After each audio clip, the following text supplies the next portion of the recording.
everyone. We're going to get started. I'm going to introduce myself. My name is Mary Lou McCambly. I am a Senior Assistant Director of Admission, and I'm also the Coordinator for Multicultural Recruitment in the Admission Office. Tonight, we're going to welcome you to the St. Anselm College Family Orientation. It is our second session of the series, which is focused on financial aid and student financial services. These sessions are designed to help families support their new students through the transition to St. Anselm College. This session will be recorded, and recordings will be available within 72 hours of the session on the college website under New Student Orientation page. We encourage participants to use the Q&A feature to submit questions. There's a box down at the bottom that says Q&A. You can put your questions in there. We will get to as many questions as possible during the session. If you have individual questions, we encourage you to reach out via email at academicadvisement@anselm.edu. So I'm going to introduce the panelists today. We have Christine Byron. She is a financial aid counselor. We have Sherry Tribucci, who is the Assistant Director of Financial Aid. Gail Rames with Student Financial Services. So right now I'm going to turn it over to Sherry and she'll get our session started. Thank you, Mary Lou. I'm just going to take a moment here and share my screen.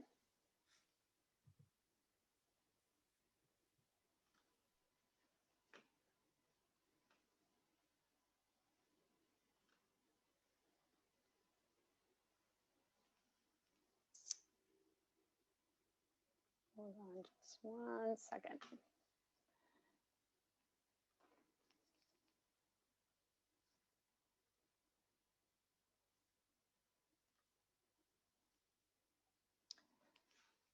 Well, at the moment, I can't seem to get it to go into view.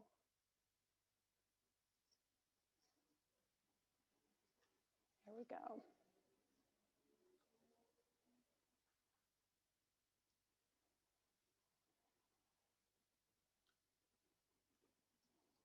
There we go. Sorry about that, everybody. Welcome to our newest Anselmian families. My name is Sherry Tribucci, and I am a member of the financial aid team. I'm also a very proud Anselmian parent. And as Mary Lou said, I'm here with Gail Rames, who is a member of the Student Financial Services team. And we're going to talk to you tonight about anything and everything you wanted to know about St. Anselm and finances.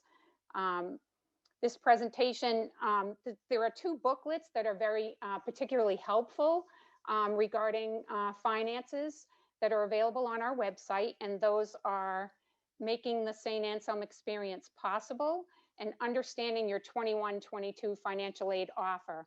Both of those can be found at anselm.edu/aid offer. So our agenda for tonight is we're going to talk about how to access the Anselmian Aid portal and some next steps regarding financial aid, things that you need to make sure that you or your student take care of, some information about loans, and then Gail will talk about accessing your student account, and billing and payment options, and then we'll get into some Q&A. So for accessing the financial aid portal, which is called Anselmian Aid, students get to that from their My Anselm portal. And if they haven't yet done that, created their or had access to their My Anselm portal, the instructions for that are on their enrollment portal. But once they're on My Anselm, they click on My Finances and then My Financial Aid, and then click on Anselmian Aid from there. This is a screenshot of what the Students Financial Aid portal looks like. Navigation is from the top left menu, and instructions for logging into Anselmian Aid are available on our website as well. But from there, they can go to, you can go to My Aid Offer and Required Documents and Critical Messages. Those are probably the two key, or two of the three key areas on on the site. But the first thing that the student needs to do when they get into Anselmian Aid is to agree to terms and conditions for electronic communication. If they opt out of electronic communication, if they don't want to do that, then we would send everything to them in a print version. But we pretty much do everything electronically these days. They have to complete, or they can complete, an online Ferpa authorization, and I'll get into how to do that in a minute. And they can review their aid offer from there and complete any outstanding financial aid requirements that we need in order to disperse their aid.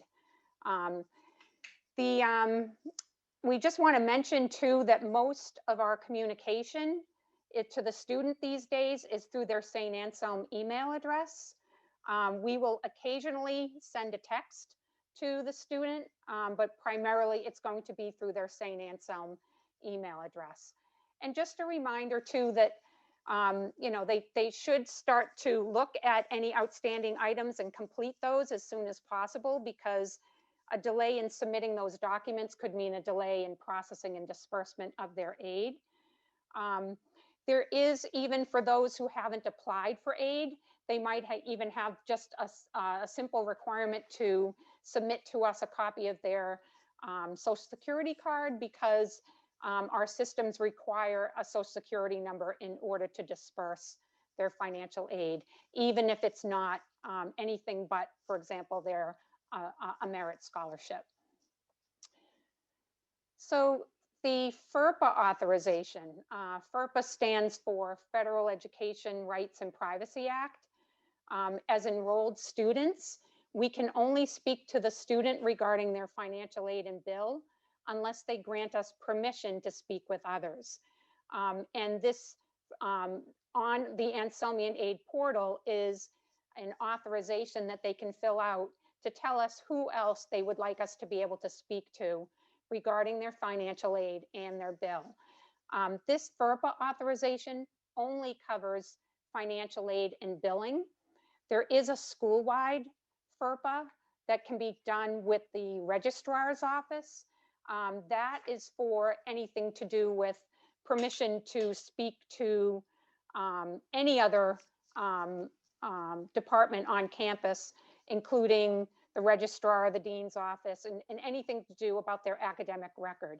So the student would have to complete that with the registrar's office if they wanted a parent, for example, to be able to speak on their behalf regarding their academics.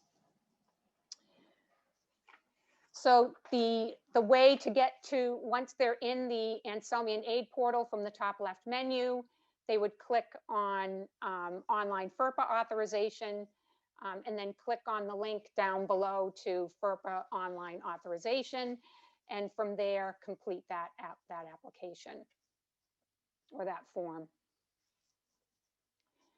So we just want to go over a little bit of information about loans, because we do realize that many families do rely on student loans to pay for college. We have a little bit of information to go over regarding federal loans and private loans. So for federal loans, the student has applied for those loans if they completed the FAFSA, and as long as they met basic eligibility requirements. For a federal direct loan, as a freshman, they're eligible for $5,500, sophomore $6,500, and junior and senior $7,500. Student has to complete a FAFSA each year, anytime after October 1st for the following year, to be eligible for those loans. And some of that $5,500, $6,500, or $7,500 may be subsidized. A maximum of $3,500 as a freshman can be subsidized, but a student has to qualify for need-based aid, for need, in order to qualify for a subsidized direct loan. So if they don't see that on their aid offer and it only says unsubsidized, that was the most that they were eligible for. The interest rate for the origination fee for the loans is 1.5057%. That's basically the cost of the government providing this loan for the student, and that's not a fee that we take. It's a fee that the government takes or the loan servicer takes off the top of the loan. So when it disperses to the student's account, it's the full amount, $5,500, less that origination fee. So it's a little bit less than that total. And the interest rate for 21-22 has been set at 3.73% for the subsidized and unsubsidized loans. That is 0% through September 30th due to the government CARES and American Rescue Act.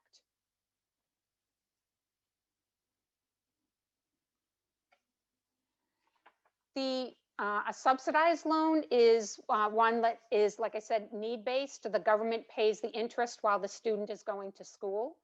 And it doesn't start accruing interest until they go into repayment on the loan.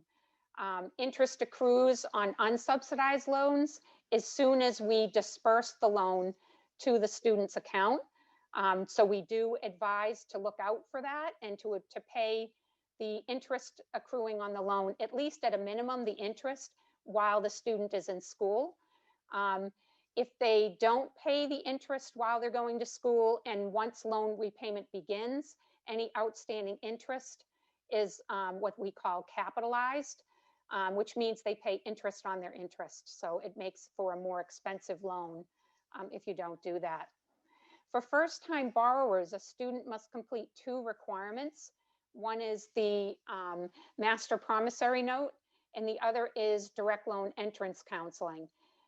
We did email instructions to students and parents. The first notice we sent was on May 26th, and we just sent another notice out yesterday to remind students who still haven't done it.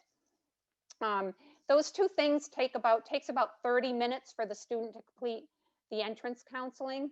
It's an online tutorial, basically, that tells them anything and everything they ever wanted to know about federal direct loans. It talks about the differences that we just talked about with subsidized and unsubsidized, and it talks about including capitalized interest, and it talks about things like what happens if they when they go into repayment, things like that. We do accept the direct loans on the student's behalf. So in order for a student to decline those loans, they have to notify us in writing. If they notify us via their St. Anselm email address, we will send them a direct loan adjustment form. It's also available on their My Anselm and Anselmian Aid portals to reduce or decline those loans. Again, though we cannot disperse as a first-time borrower, we can't even disperse those loans until they've completed that master promissory note and completed the entrance counseling.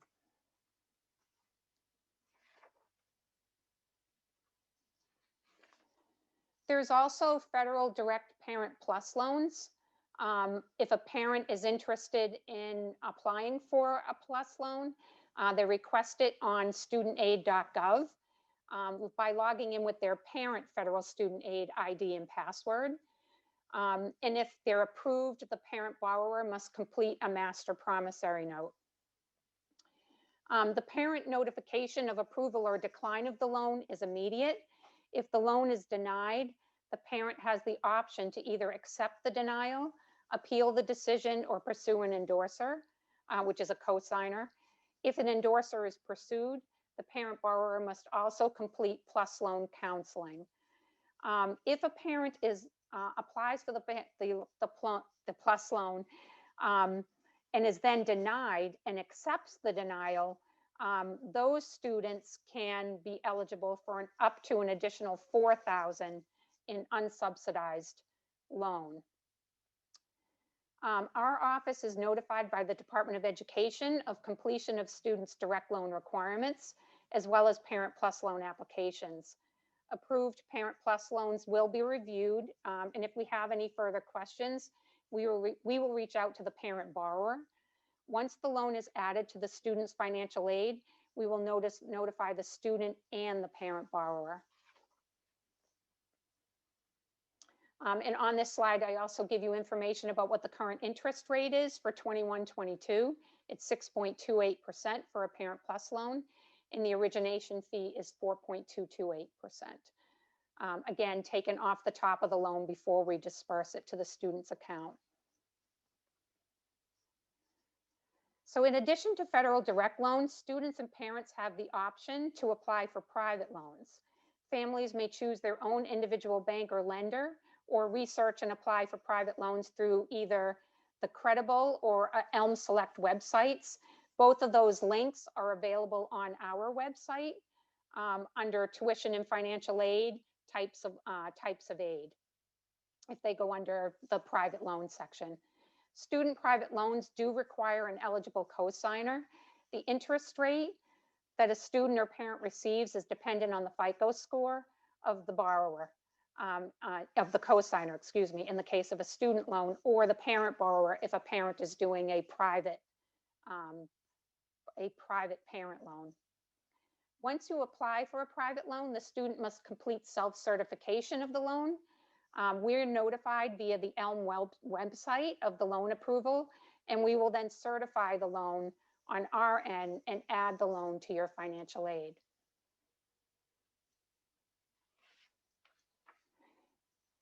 If a student is awarded an outside scholarship or receives other aid, including military benefits, these resources must be reported to our office, and in most cases included as part of their financial aid. It depends on the military benefits as to whether or not that does need to get included or not. If an outside resource affects other aid offered, we will review federal need-based aid offered first to see if we need to make any adjustments there before we would touch institutional need-based aid. We will notify the student of any change to their financial aid offer as a result of an outside resource being added. And there is a form available on the MyAnselm and Anselmian Aid portals for reporting outside scholarships. Some students may have been offered federal work study as part of their aid offer. That's also a need-based, federal need-based resource. But even if they were not offered federal work study, there are just student payroll positions on campus as well. And it's finding a job is the student's responsibility. Working on campus is a great way to help pay for college, whether it be toward the tuition and fees or room and board, or just even for miscellaneous expenses, including books, supplies, and personal expenses. The St. Anselm Human Resources Department will provide more information in the coming months regarding student employment. They usually start posting those jobs in August. And if they are hired by a supervisor, then they coordinate with human resources regarding getting identification documents to them to get them set up for beginning to work. And I just want to mention very quickly, we have teamed up with a third-party vendor called ECMC that provides free resources for our students regarding loan and money management resources. They have great information on, budgeting and, just all kinds of information around money management that are great for students to look at. They have them in very short clips. And students may receive periodically communication or letters from them regarding federal loans. And we just mention it because we just want you to know that it's not spam. It is a trusted resource. So now I am going to turn it over to Gail, who will talk to you about student accounts in the bill. If I can have a minute real quick, just to remind families that the question or the Q&A is going to be answered at the end of the session. So keep putting your questions in there and we will be answering them when Gail is done presenting.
Mary Lou, is Gail, if Gail has, is not able, I can pinch hit. I think you might have to. I Okay. think she might have lost connection. Okay.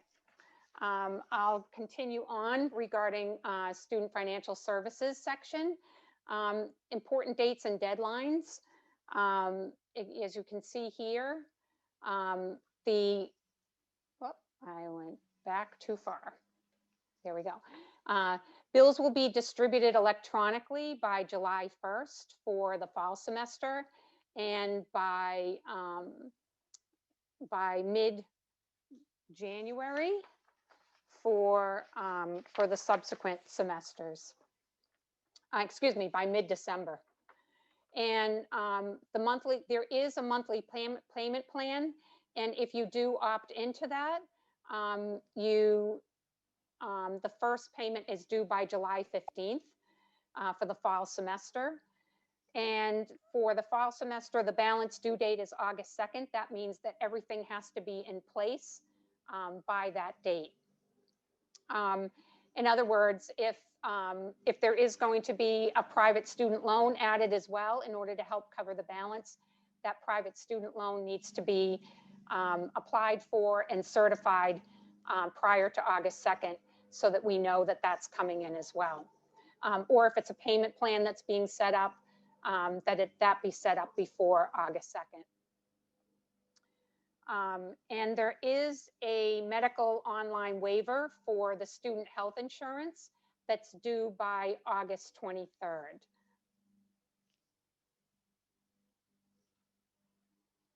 So for payment options,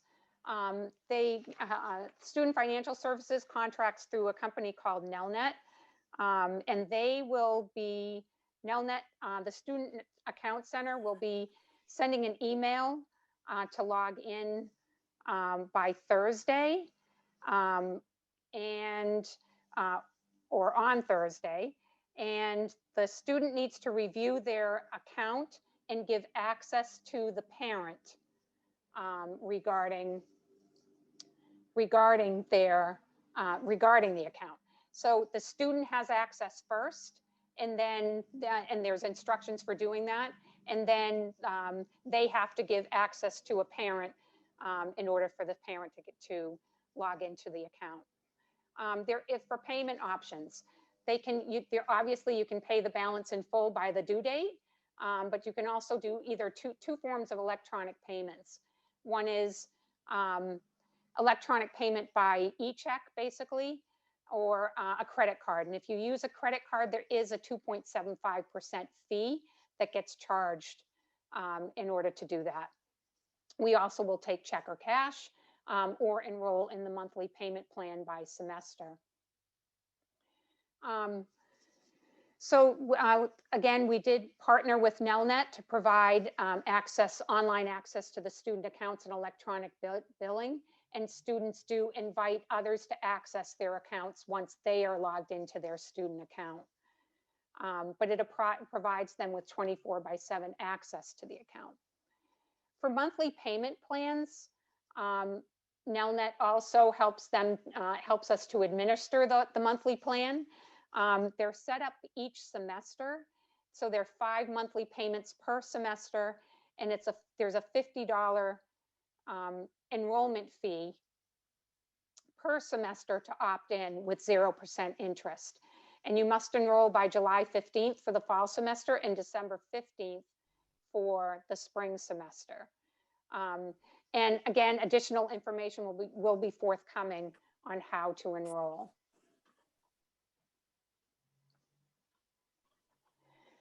We do require that students have adequate health insurance coverage, and they're automatically billed for the college's student health insurance plan. It's done through Gallagher Insurance. And if a student has other adequate insurance through their family, they can waive that health insurance. That needs to be done by August 23rd. And then they go on to the gallagherstudent.com/St. Anselm site to either waive or enroll. Even if you're going to waive, you have to register on the site in order to waive the insurance.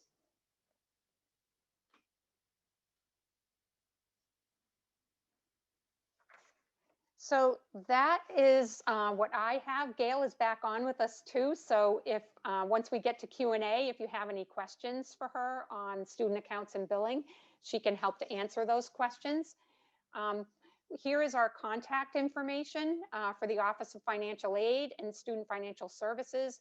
We are actually two separate offices, so the contact information is different depending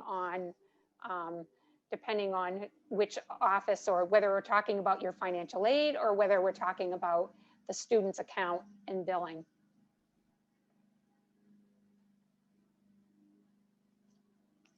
And we are ready for your questions.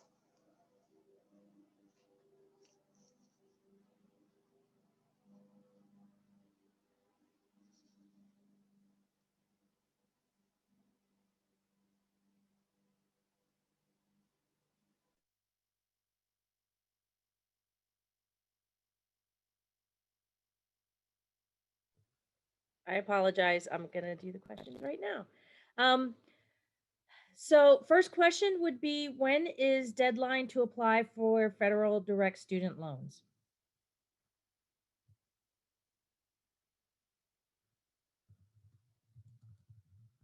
So if they had already completed a FAFSA, then they already applied for federal direct loans, and we would have included it in their financial aid offer. If they didn't complete the FAFSA yet, there's still plenty of time. They actually have through the academic year to apply. So if they decide, no, I don't even want to apply yet for fall, and I want to apply in the spring, or they decide in January, I actually do need the loans for both semesters, they can do that. The student can apply for the federal direct loans then. They just need to still be enrolled.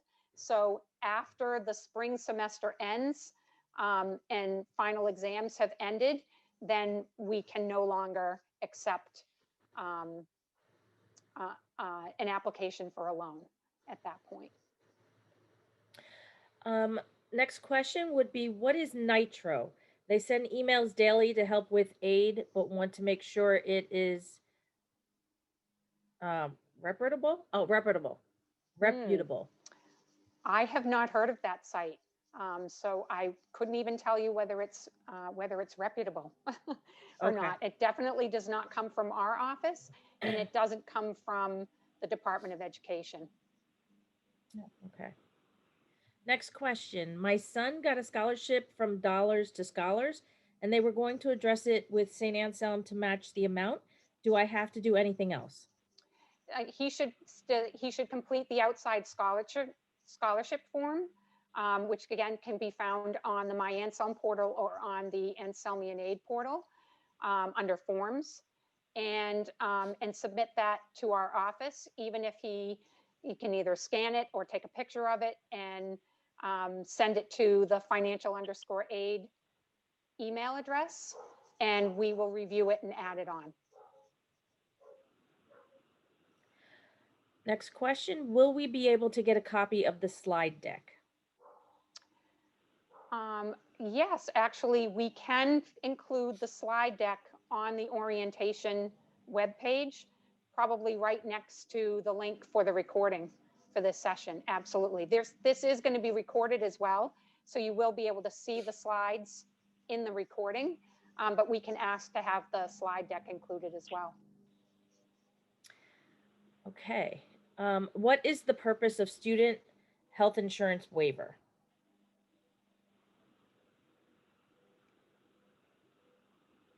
Gail, can you take that? Or yeah, I can take that. The waiver proves you'll have to fill out the application, the waiver. It shows us that you're covered by medical insurance. It'll ask for your policy name, policy number, and a few other questions. And in that way, we know you're covered under insurance, and we can remove that $3,077 charge that will be on your bill if you haven't completed the waiver before we submit the online fall semester bills for you. The next question was, Okay. will the recordings of these webinars be saved? If so, where can we access them? We answered that they are saved. Where are they again? The enrollment portal? The recordings will be on the orientation webpage. That's right. Okay.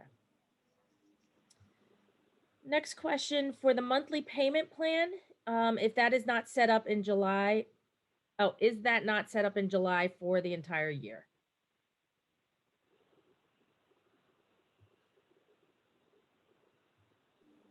I can answer that question.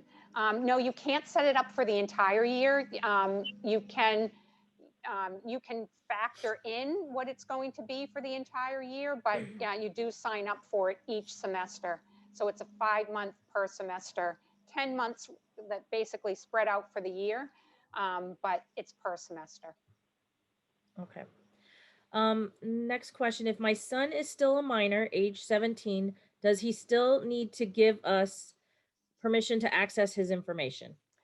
He does, because once, per the federal regulations, that FERPA regulation, once they become an enrolled student, we can only speak to the student regarding their financial aid and their bill unless we have that authorization. So once they made their deposit, basically, and they became an enrolled student, we need the authorization. Okay. Does just the student get the email about waiving the health insurance, or does the parents receive it too? I'm not sure on that one. Gail is having trouble getting online in the meeting, so we can check that with them, but I think it goes only to the student. It is possible that they send it to the parents too, but we'd have to check on that. Okay. So my suggestion would be to contact financial services. And well, actually, here's Gail. Maybe she can answer the question. Gail, I'm very sorry, everybody. That's okay. What was it? They'd like to know if the information about waiving health insurance gets sent to the student and the parent, or just the student.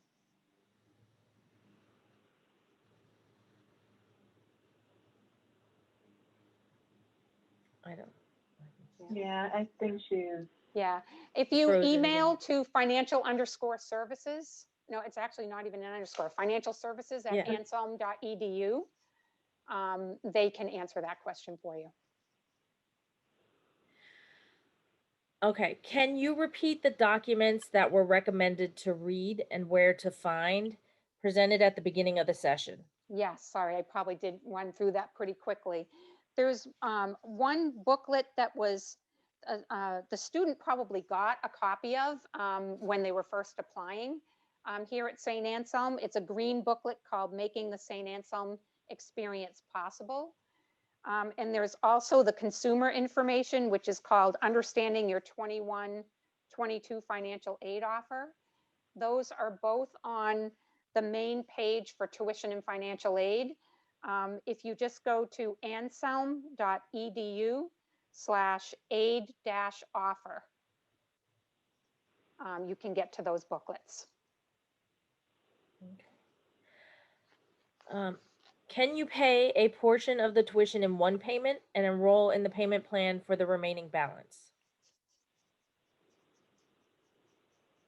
Yes, you can. Okay.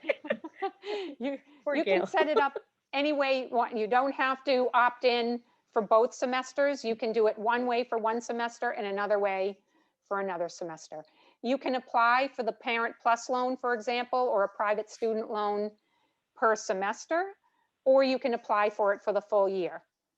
So those options are available to you with anything. We do recommend, if you're applying for loans, that you apply for the full year if you need it, if you know you're going to need it for the full year, only because it's one less credit hit for you when you're doing those applying for loans. But you're not required to. You can do it by semester. Okay. Our daughter received a scholarship at high school graduation. Should we send in the declaration form now, or should we wait until all scholarships are received? She can do it one way or the other, but it does help us if she knows about it now. And it depends on what the timing is. You know, if it's another week or two, she can wait. But if it's going to be a while, you know, like beyond when the first bill might be coming out in July, then I would say fill out the form, the outside scholarship form now, and we'll just she can keep submitting them as she knows about them. Okay. Do all amounts of outside scholarship monies need to be disclosed? Example, $250. Yes. It's a federal regulation um, that all aid that a student receives has to fit within a certain budget or cost of attendance. So we do need to know about anything that they received either directly or that's coming to the school. Okay. Is the charge for insurance included in the current estimate of bill? Wondering how much to take out private loan for. Yeah, so the health insurance is included initially on the bill until the student waives the insurance. And I think it does, like there is a slight delay between when they waive and when it's taken off the bill by at least a day or two. So you have to kind of give that a chance to adjust.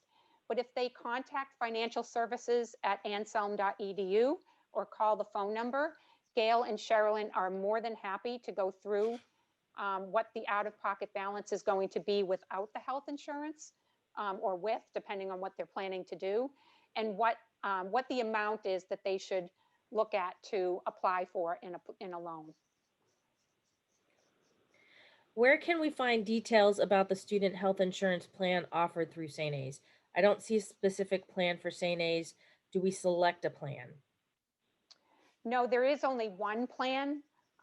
There aren't different health insurance plans. And the information is on the tuition and fees webpage on the anselm.edu website. And I believe that Gail in one of the slides told us what the website is that would have more specifics on what the coverage is. Gail, does the Gallagher website have the information on what the coverage is for the college health insurance plan? Yes, it does. It's on the main landing page, and it's something about explaining the benefits. So if they have any questions, they can send me an email, and I can probably download it and get it to them, or just direct them directly right where they can look. Okay. The website again, which is on the slide deck, it'll be in the recording tomorrow, is gallagherstudent.com/St. Anselm, and St. Anselm is all one word. But there will be a link on, is there a link also on the My Anselm portal under My Finances to get to Gallagher? There will be, yes. Tomorrow, we'll get that up. Okay. Okay. Two questions from same family. My daughter received many private local scholarships from our area that require only a copy of first semester grades from St. A's to receive funds. Does she need to fill out anything with you all of the payments are going directly to her, or if the payments are going directly to her? And the second part of that question was, where is the scholarship declaration form again? Yes, okay. So yes, the outside scholarship form does need to be completed regardless of whether the payment is going to the student or going to the school. And that is pretty common that some of the scholarships will require to seeing grades first before they'll release a payment. That form is available on our website under resources. And it's also available on the My Anselm portal. There's a link to the resources page that has that form. And it's also available on the Anselmian Aid portal under forms. And it's outside scholarship form.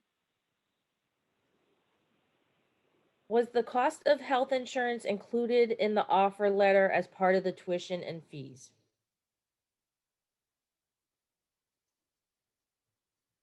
No, No, because it it's not a was, standard cost for the majority of the students.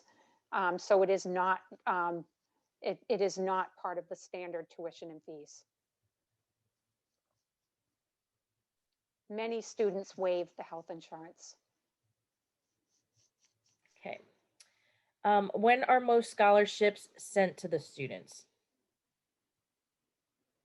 So I'm not sure if they're talking about outside scholarships or internal scholarships. So if it's internal scholarships, anything that we have, any funds that are coming from St. Anselm College or federal loan funds, for example, anything that we have control over as far as dispersing, we post to the student's account starting in August. We'll disperse the federal direct loans, for example, usually about a week before school starts. And the institutional aid and federal aid that's, for example, federal Pell Grants for anybody who might be eligible for that. Those are dispersed after the add drop period, so which is a week or so after school starts. But anytime we disperse a loan, for example, to a student's account, to a federal loan, they are notified of the fact that we made that disbursement. My daughter received a check made out to St. Anselm for her scholarship. After completing the form, should we mail in the check or drop it off in person? You can do either. She can mail it in, you can drop it off in person. As long as we have that outside scholarship form ahead of time, we can add it to her financial aid and Student Financial Services will know that it's coming. Okay. Where is the FERPA form? The online Ferpa authorization is accessed on their Anselmian Aid portal. So once they go to My Anselm, they click on My Finances, then My Financial Aid to get to Anselmian Aid. And once they get to that financial aid portal, on the top left menu, they click on Online Ferpa Authorization. Is the health insurance for 12-month period or just during the school year or school months? it's a 12-month period. It starts August 1st, 2021, and it ends July 31st, 2022. Okay. When do you recommend applying for additional loans? They can start thinking about it now. You can apply now, or you can wait until you first see the statement to see, what the rest of the balance is going to be. You can do it either way.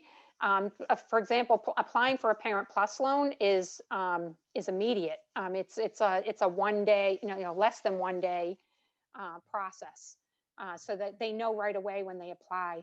For private student loans, that does take a little bit longer, but I would still say that there would be plenty of time by the time the bill comes out to when they need to get everything in order for the private loan. But I would start now, if they're considering private loans, to investigate which is the right one for them. So because there are so many lenders out there, it's, depending on whether or not you're going to use your own financial institution or use another private lender, then, like I said, there are 2 websites that they can go to. One is called Credible and the other one is Elm Select. The links to both of those are on our website. If they want information on how to get to those, they can either search for them on our website or contact us and we'll send you the links for them. And those 2 websites have a lot of information about private student loans and all the different lenders out there and what they all offer, what their requirements are. and so on. Okay, I have a question, kind of a personal, to piggyback off of that. If you get a private loan the first year, but decide you want to do Parent Plus the second year, is that okay to do? Absolutely. Okay. You're not And tied. which one is Mhm. better? Which one is better? Well, federal direct loans they tend to be the lower interest rate. Okay. That's not guaranteed. I mean, someone may have a phenomenal FICO score that allows them to get a fixed interest rate that's pretty darn low on a private loan. There are some competitive private parent loans these days with the federal direct loans, but federal direct loans also have other um, benefits, if you will, that a private loan won't. Like, for example, loan discharge due to disability, things like that, and other loan repayment options and consolidation options that a private loan may not have. Okay. Good. Thank you. If the scholarship check is made out to the student, does she sign the check and send it to St. A's? She can. She can sign it and endorse it over to St. Anselm, or she can deposit it and write her own check to St. Anselm. Okay. If we already filled out the waiver form for insurance, will it reflect on first bill sent July 1st? Yes, we'll have that information and you won't see that $3,077 charge on your bill when we send it out. Okay. So the next question was, what is the full year cost of the health plan? So if you can repeat that again. $3,077 for a year for this year's health insurance. So that was 3,077. And they do, Gail, have to waive that each year, correct? Correct. They have to waive the insurance each year and also enroll in the insurance if they need it each year. When did they get notified to waive it for the following year? They'll get that notification in early July, like our upperclassmen students will. Okay. We have no more questions. Do you all have anything that you would like to add? Or if any parents have any more questions before we log off? Okay. All right. So in closing, I'm just going to kind of repeat some things. If you didn't get your questions answered tonight, or you have individual personal questions that you'd like to ask, we encourage you to reach out to the financial aid office or financial services office, or to the academic advisement at anselm.edu email address. We're here to help you and your students, so we want to make sure you're getting all the information that you need prior to coming in for the start of the academic year. As a reminder, tonight's session was recorded. Recordings will be available within 72 hours of the session on the college website under new student orientation page. We would look forward to seeing you at the next family session, which is important health services and residence life information. And that's on June 14th at 6 p.m. So I want to thank all of our panelists for being here today.